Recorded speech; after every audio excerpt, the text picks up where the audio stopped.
وسلم وبارك على سيدنا محمد. ازيكم يا حبايبي، عاملين ايه؟ يا رب تكونوا بخير. يا ريت ما تنسينيش باللايك والشير والاشتراك في القناة. النهارده يا حبايبي هنعمل مع بعض صوابع البطاطس المقرمشة الهندية. تنفع لوجبة السحور. عبارة عن بطاطس مسلوقة على حسب الكمية اللي انت عايزاها. معايا هنا بقدونس او كزبرة، وممكن ورق كاري، وطبعا ورق الكاري ده مش متوفر عندنا، عشان كده بنستبدله الكزبرة او البقدونس.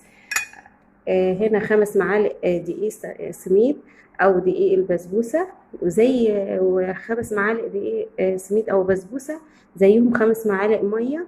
ومعانا التوابل، توم باودر، بصل باودر، كمون، كزبرة، بابريكا، معلقة بابريكا، كله معلقة صغيرة، والملح.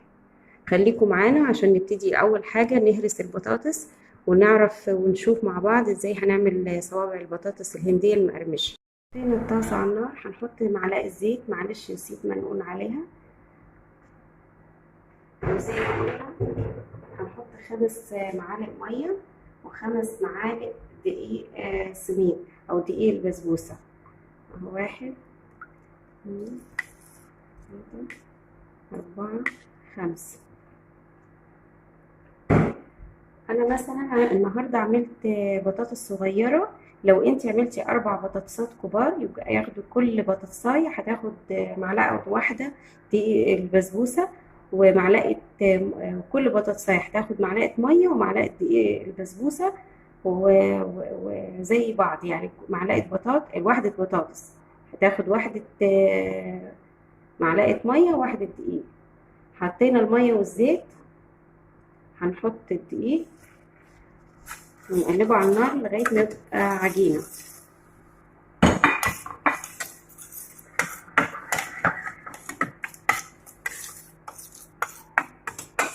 دقيق بسبوسة يكون ناعم خشن، أي حاجة بتنفع، بس هو الدقيق ده هو اللي بيدي القرمشة لصوابع البطاطس الهندية.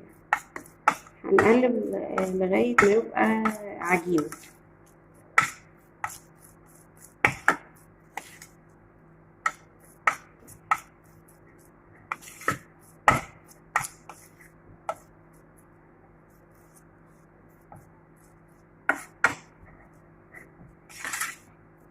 اهو ابتدى يبقى عجينة.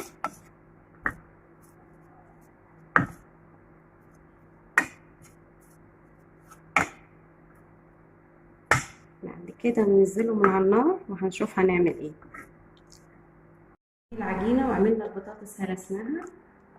هنجيب البطاطس على العجينة كده،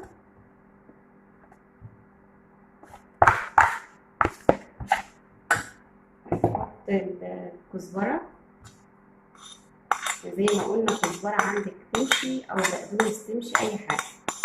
هي في الاصل في الهند بيحطوا ورق الكاري، فالورق الكاري مش متوفر عندنا. وهنحط التوابل كلها، هنقلبه كله مع بعض.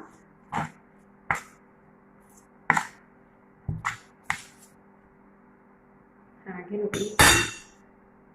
نعجنه كويس لغايه ما يتماسك كله مع بعض.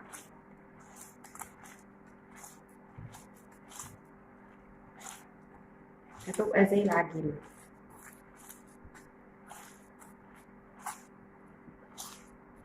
شكل عجينه البطاطس بعد ما خلصناها، هنجيب شويه زيت وادهن ايدي كده، وابتدي اقطع صوابع البطاطس. هنجيبها كده، لازم نخليها رفيعه عشان تكون مقرمشه زي الصباع بالظبط. اهو كده. هنعمل تاني، بس ادهني ايدك زيت عشان تعرفي تقطعيه كويس.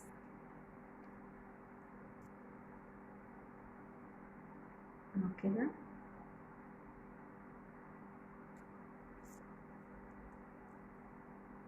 بجد تنفع خالص في السحور، مع جبنة بطاطس، مع جبنة فول. نغير نوع البطاطس اللي احنا متعودين عليه.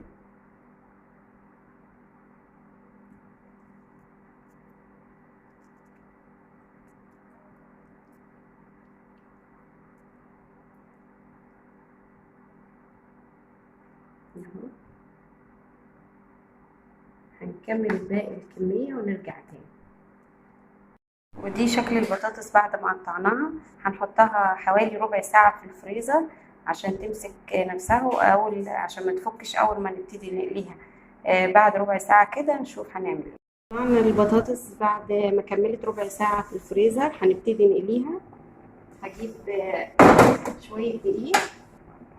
هنجيب دقيق ونحط فيها الصابع كده بالراحة، تمسكيه، نغلف الصابع بالدقيق ونحط بالراحة. هحط واحد بس عشان اتأكد ان الزيت سخن.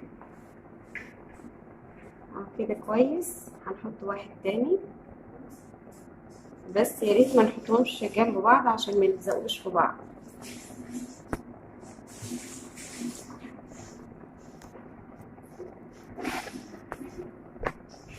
هنغلفه بالدقيق كويس وبعد كده احطه في الطاسه.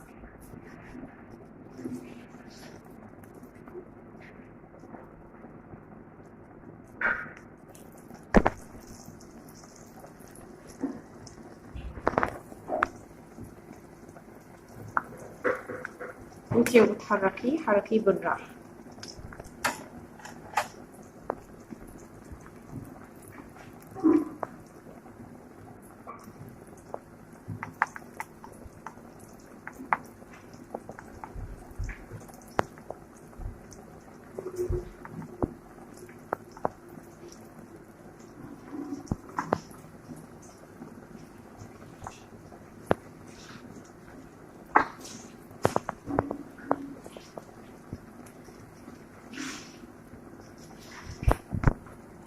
البطاطس بعد ما طلعناها من الطاسه هنبتدي نقلي تاني بالراحه.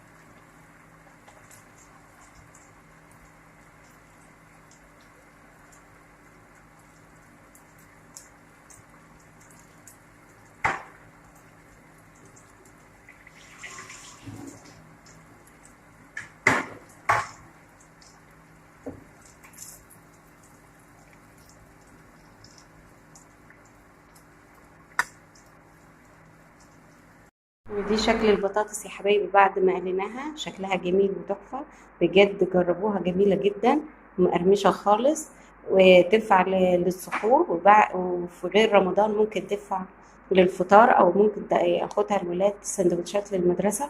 بجد جربوها، جميلة خالص ويا رب تعجبكم. واذا عجبتكم الوصفة ما تنسونيش باللايك والشير والاشتراك في القناة. والى اللقاء في وصفة تانية في رعاية الله.